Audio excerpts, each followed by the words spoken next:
کو بتا دوں منگنی کیوں کرتے ہیں.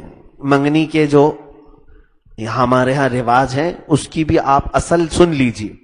اصل تو شادی ہے نا، منگنی کوئی چیز تھوڑی نا ہے، لیکن منگنی کرنی چاہیے. کیوں؟ اس کی وجہ میں بتا دوں. ہمارے بزرگوں نے اس کو رکھا ہے. اس کی وجہ کیا ہے؟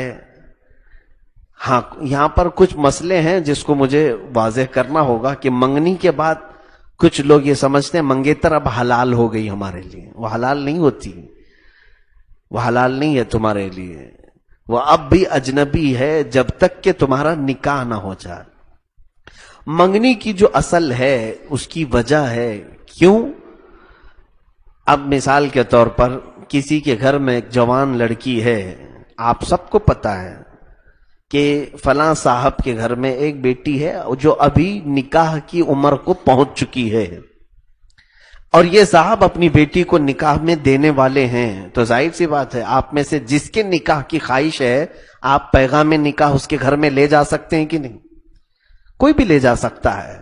جیسے آپ کو پتا چلا کہ فلاں کے گھر میں ایک بیٹی نکاح کو دینے والی ہے، تو آپ کے بیٹے کے لیے آپ جا سکتے ہیں، یا آپ جوان ہیں آپ کی خود کی نکاح کی بات ہے آپ خود پیغام نکاح لے کر کے جا سکتے ہیں.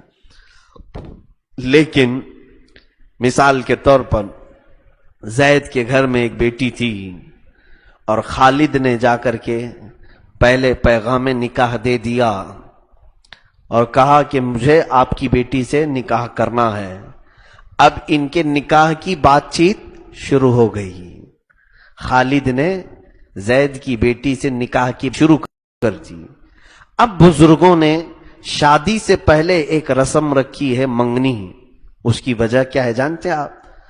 اس خالد کی بات اگر اس بیٹی زید کی بیٹی سے یا اس کے گھر والوں سے پکی ہو گئی تو بیٹھ کر کے وہ لوگ رسم یہ کر لیتے ہیں اور سب کو اعلان کر دیتے ہیں کہ اس کی نسبت اس کے ساتھ طے ہو چکی ہے.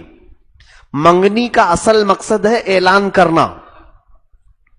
چند لوگوں کو معلوم ہو جائے کہ اب یہ بیٹی زید کی بیٹی کی نسبت طے ہو چکی ہے خالد کے ساتھ. کیوں اعلان کرنا ہے شریعت میں؟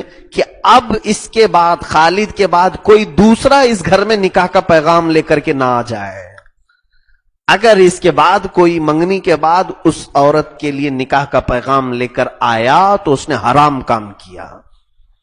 آلریڈی جس کی بات طے ہو چکی ہے، منگنی کے بعد بھی اگر کسی لڑکی کے آپ نے یہ سوچا کہ یہ منگنی توڑ دیں اور ہم دوسرے کے اپنے لیے اس بیٹی کو لے لیں، اگر آپ نے اس طرح سے کسی کا نکاح کیا تو حرام نکاح کیا آپ نے.